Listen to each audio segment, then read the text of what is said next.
Mama Udo. This is the Master Prophet Young Joshua Yawins, the awakened one of the Biafran people, Biafran spiritual leader. The prophet and the founder of the new Igbo Biafran indigenous religion, Rufana.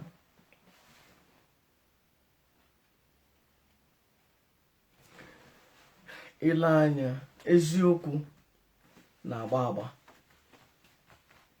eziokwu na ata ata, eziokwu dịka onye aṅụ gbara, eziokwu awụkwanụ onye na-ekwu eziokwu enweghị enyi. Onye ọbụla na-ekwu eziokwu is hated, and which those that lie to them are beloved. Let us be honest to ourselves. The last generation, 100 years ago, our ancestors 100 years ago, or our ancestors that lived 100 years ago,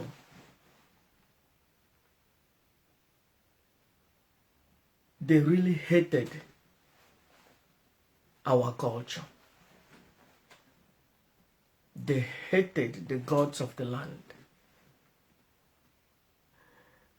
Or come in a different way.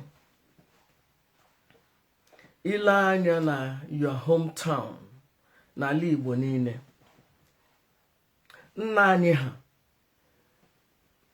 ndị dị 80 years of age, 90 years, on them nwụrụ anwụ already. If you look, 80% of them hate Igbo tradition. They hate Igbo culture. Why was it so? Those are the generations that hate our ancestors. But this generation that we're in today will be the generation that will break through, that will create the bridge, to repair the bridge to our ancestors. Because whatever our fathers taught us, 50 years, 100 years, I don't know how old you are listening to me. Maybe you might not be old than the awakened one. Just, or maybe let's say you are 60, or you're 70, you are 80, listening to me. So your father before you might have brought you into Christianity, and you are still in Christianity. So that generation were a generation that hates our ancestors before them, or the third, second ancestors before them. They hate them for no reason. Because somebody would have also tinye hanisi. Asi tinye hanisi. The white man were so intelligent. When they left, white men never left Africa. White people never left Biafran land. Because they left, but they planted their foot soldiers, religion. And the priests and the pastors are the ones still continue to maintain the storyline of the slave masters. They are keeping the storylines of the slave masters going on.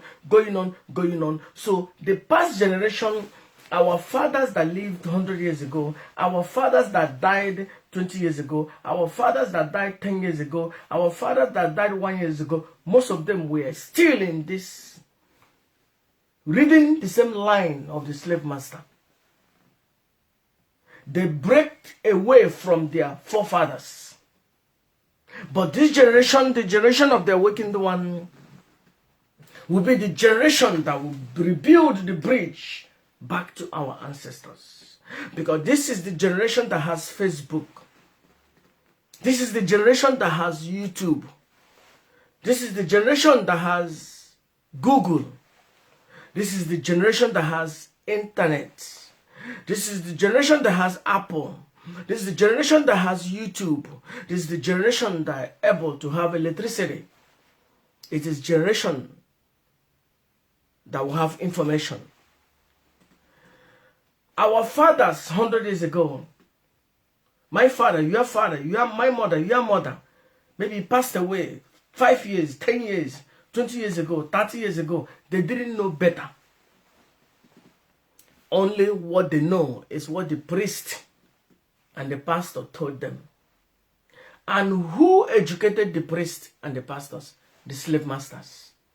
So the slave masters never left Africa. The slave masters never left Biafran land. The slave masters still have their agent. And the agent continue to do the bidding of the slave masters. The agent continue to take the tax and the tithe, send it back to the slave masters. Those that oppress us, those that killed us.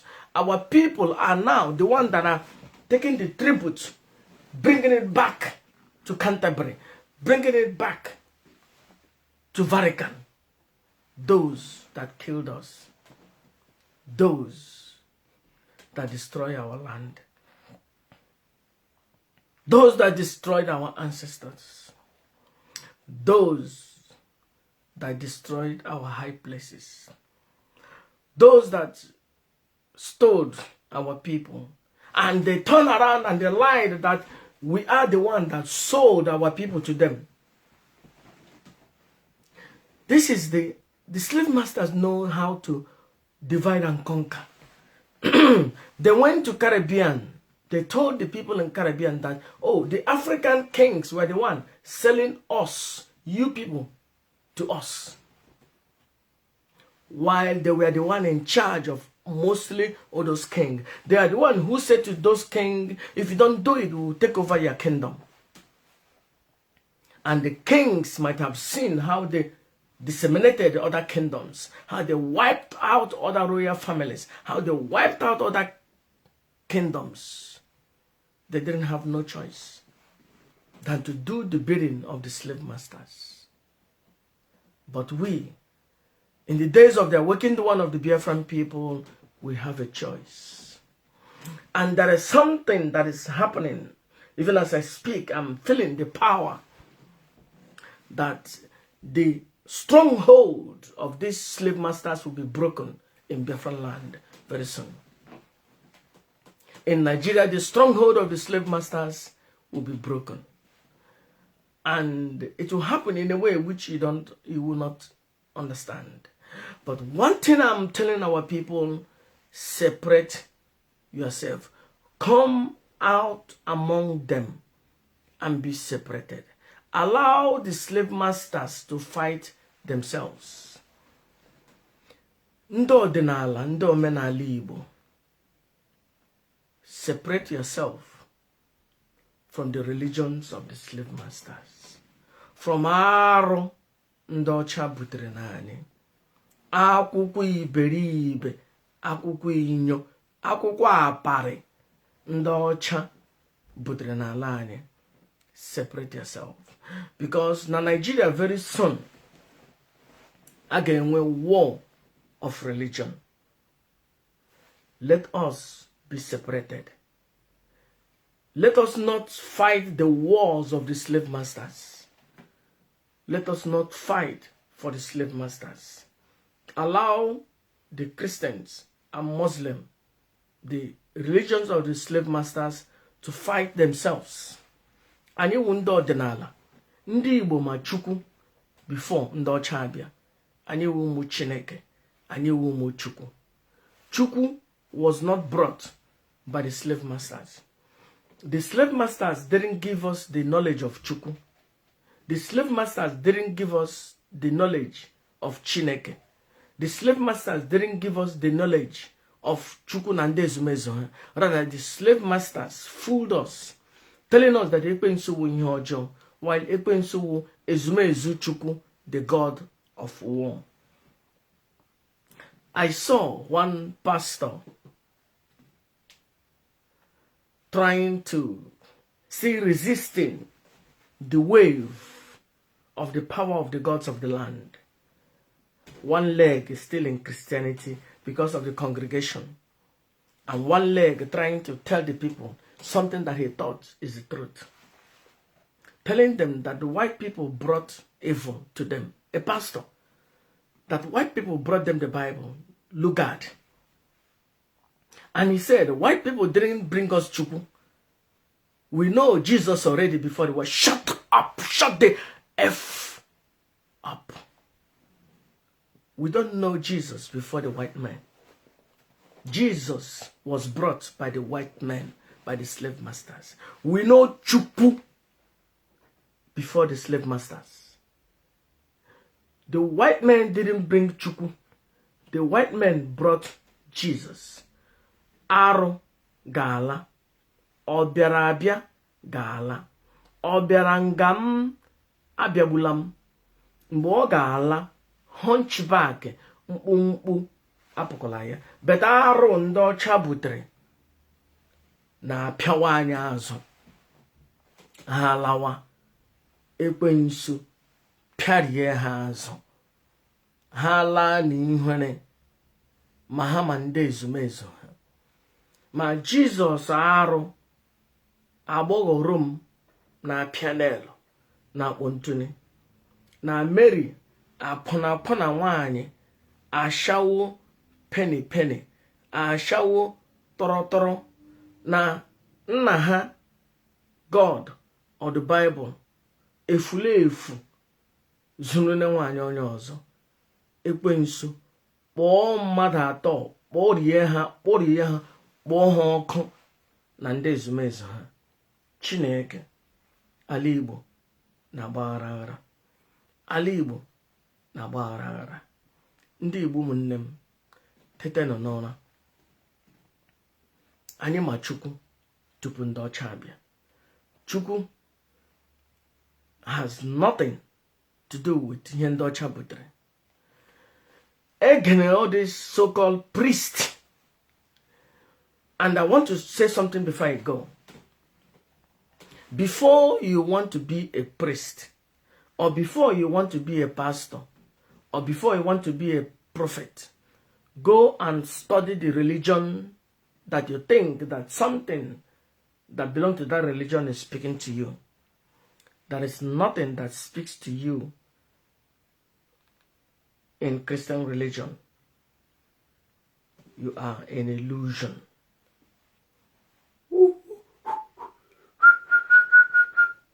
Illusion. Chukwu wụ ihe ndị Igbo. Laghachite n'etiti Chukwu. Anyị ma Chukwu tupu ndị ọcha abịa. Ihe ndị ọcha butere warụ. Nwanne anyị nwoke onye pastor ahụ na-akọwa congregation ya. At least I can see that he has over 1,000 congregation. Ya na-akọwara ha na ndị ọcha butere arụ, na Lord Lugard butere arụ na ihe ndị ọzọ. But mercy that they know Jesus Christ before Chukwu, before ndị ọcha abịa. Shut up. Onye iberibe, onye apari, onye nzuzu. Ndị ọcha created Jesus. Ndị ọcha created the God of the Bible. Ndị ọcha created Mary. Those things has nothing to do with Chukwu. Chukwu wụ naanị ihe ndị Igbo. Mmụọ ndị Igbo. Mmụọ na-ejere ndị Igbo ozi. Mmụọ na-echekwa ndị Igbo. Mmụọ na-arụrụ ndị Igbo ọrụ. Ụmụnne m ndị Igbo bilitenụ. Ndị native doctor nọ just na-ewere ego na-afọ ju akpa. Na the community unu na-enwe ihe ndị unu na-enwe. Unu ahapụ a na-egbudachi osisi niile, na-edestroy mmụọ niile. Mmụọ nnu ji na-arụ ọrụ na ya backyard. Headquarters ya destroy ya na ya. And you are happy. Na eyi gold. Na parade everywhere with cars. Na parade. The land is suffering. The native doctors are happy, rejoicing with big belly. Na-aṅụ wine, na-aṅụ hot, na-aṅụ ihe niile, na-agba moto, na-eyi gold, na-agagharị. Ala Igbo na-agba aghara aghara. ọ na-emetụ gị n'ahụ. A na-destroy mmụọ niile nọ n'ala Igbo, ọ na-emetụ gị n'ahụ. Ị na-ekwu okwu gbasara ya ka agba nkịtị na-achị ọchị because ego nọ gị n'ime akpa. The suffering, the plight, the destructions of the properties of the gods of the land a na-emetụ gị n'obi. One day ị ga-anwụ, onye ga-ewere your shrine. Maybe by that time, those evil religions, the religions of the slave masters, will not allow your children to practice that again. This is the time ndị ọdịnala ga-ebilite si na ala Igbo awụghị ụfọ ekpukpere ndị arụ ndị ọcha butere. Anyị wụ the indigenous people, and anyị ga-adị ka echi, maka echi a na-agwụ agwụ. It is not enough to declare this affirmation. Omenala Igbo ga-adị ka echi, echi a na-agwụ agwụ. No, Rome was destroyed. Well, I say Rome, or the Makkah destroyed. Egypt, the religions of Amen-Ra, which every religion in the world use Amen. The religion was destroyed. So, Omenala and Ordinala Igbo can also be destroyed because of all this ignorant Iberibe and the native doctor only hatch wine and alcohol and whiskey and gold ha ga-anya n'olu na ego na moto. But anaghị ele anya hụ na Christianity na the priest and the pastors na-aga na their backyard na-destroy ihe niile anyị nwere, na-akpọ ekwensu ahụ ọjọọ. Ị na-ahụ ndị dibịa na-apụta na-etichi na-akụzi na ekwensu ihe ọma? No, ihe ama nwụ naanị gold ha anya n'olu na afọ ukwu ha, afọ nshi, afọ ewu ha tara, na kai na pami ha ṅụkọrọ, afọ ebuo ha dịka nwaanyị ri ime. They don't care about the gods of the land, but they only care ego ha nwere n'ime akpa. Ala Igbo na aghara. The gods of the land are speaking. We are the generation that will repair the bridge. 100 years ago are those generations that hated our ancestors. See where this has brought us. Ala Igbo na aghara. Mmụọ n'Igbo na apịawa anyị azụ. Ndị Igbo adịghị nwa ka nwanne. We don't love ourselves anymore because we have forgotten our gods. The awakened mind ana-eri ọrụ. Ndị a na-eri ọrụ ndị efu. Ndị si na the gods of the oppressors are the ultimate, are the Lord of lords and the King of kings. Akwụna nwaanyị ndị ọcha butere na ha that are the best. Efu ndị a na-eri ọrụ. But an awakened mind cannot be enslaved. Ndị Igbo mara onwe, unu mara onwe, unu enwere onwe. Ma unu ama onwe, unu aga enwere onwe. Unu mara chi, chi amara unu. Anyị ụmụ Chineke. Aha anyị wụ Chukwu, aha anyị wụ Chibzorom, aha anyị wụ Chidubem, aha anyị wụ Chibundụ. Bete ma Chukwu. Ị na-akpọ Chukwu n'ọnụ. Obi gị nọ na-arụ akwụna nwaanyị onye ọcha. Ị na-akpọ Chukwu. Obi gị nọ na nwoke onye ọcha na-akpọ ntụnị, efulefu agbọghọ Rom. Ị na-akpọ Chukwu n'ọnụ gị. Obi gị nọ na onye oshi zuru n'ihe edere na Egyptian Book of the Dead. Efulefu si na ya wụ God. Ndị Igbo mara onwe. Ị mara onwe, ị mara Chukwu. Chukwu amara gị. Chukwu echete gị. Ofe rụrụ arụ ezuore gị. Chukwu gọzie unu. Ndewo. Mama.